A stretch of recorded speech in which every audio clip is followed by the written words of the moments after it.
All right, welcome back. Changing influence of political parties. All right, so we're going to explore how political parties are adapting and changing. One thing that is definitely pushing them in a direction of change is the rise of candidate-centered politics. So this is something that's becoming more and more important in recent years and decades, years really. And this idea is that people are more likely to focus on the candidates as individuals rather than just their party identification. So somebody like Bernie Sanders, Donald Trump, they are not mainstream Democrats or Republicans, and yet they each won a sizable portion of their political party's base because people rallied to them as individuals, not because of their party identification. Bernie Sanders isn't even really a Democrat. Yes, he registers as a Democrat so he can run for president, but then once that's over, he goes back to being an independent again. And yet there aren't people who get mad at him for that are his supporters. They don't mind. They like him for him not because he runs as a Democrat. They would like him no matter what he ran as. All right, so party identification, or sometimes you might see it called partisan identification. All that means really simply is affiliation with a political party. So we have the idea that we have had a decrease in party identification over the years. If you look especially Democrats, they have enjoyed much stronger years in the past, and their party identification has declined. Republicans is about where it was back in 1936. It has been lower at different times. It's never really been too much higher. But you notice that about a third of the electorate is Democrats, a third of the electorate are Republicans, and another third are independents. That's a very large amount. So party identification has been decreasing. All right, so we have two terms here, critical election and party realignment. They're going to explore more about these changes in party identification. So the idea here is with the critical election, this is going to precede or come before a party realignment. And what's happening is that there is some kind of issue that is so major, or it might be a new issue, something so dramatic that it radically changes how people are voting. So for instance, in 1860, you have the issue of slavery and secession. And it leads to one party completely dying out, the Whig Party, and it leads to an era of dominance for the Republican Party. In 1932, you have another critical election. We're at the peak of the Great Depression, and if you look down here, we have these two maps. On the left-hand side, that's the 1928 electoral map. On the right, that's the 1932 electoral map. And what we should notice is that this is what a party realignment looks like.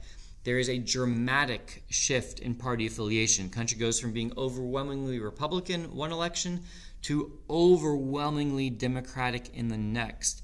So FDR wins in a huge landslide. Now, the other key thing about a party realignment is that it is not temporary. It is a dramatic, long-lasting shift in party affiliation. So Democrats, they actually maintain their power over the presidency for the next 36 years. They only lost it twice, and they maintained a grip on power in the House and the Senate for even longer, up to about 62 years that they won the vast majority of times they controlled the House and Senate.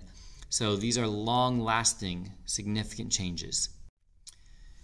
Another form of realignment is a regional realignment, which you could kind of see in that last picture, but I wanted to make it more clear here. Our best example of a regional realignment is the South.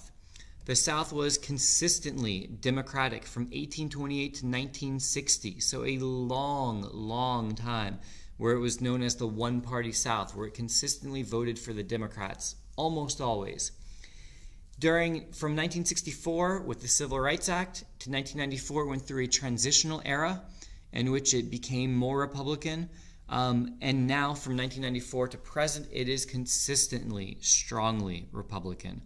So we have seen a realignment that the South was Democratic, transitioned for a while, and is now solidly, consistently Republican. We also are currently seeing a party de-alignment.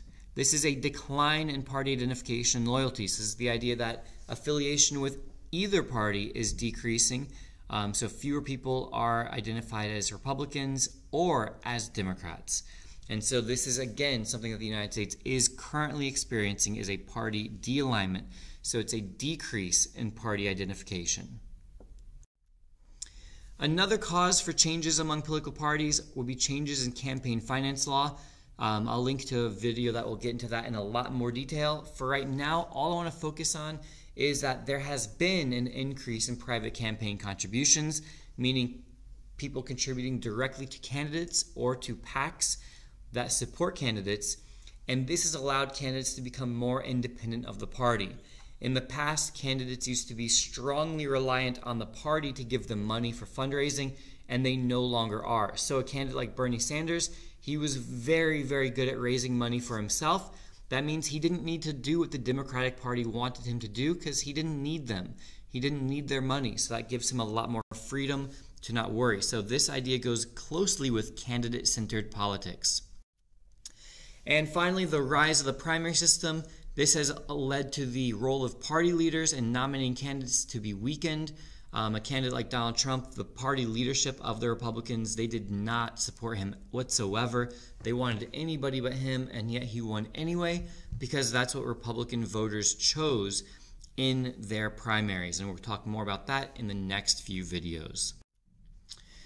Subscribe if you haven't already. Hit that like button for me. This has been a La Money production.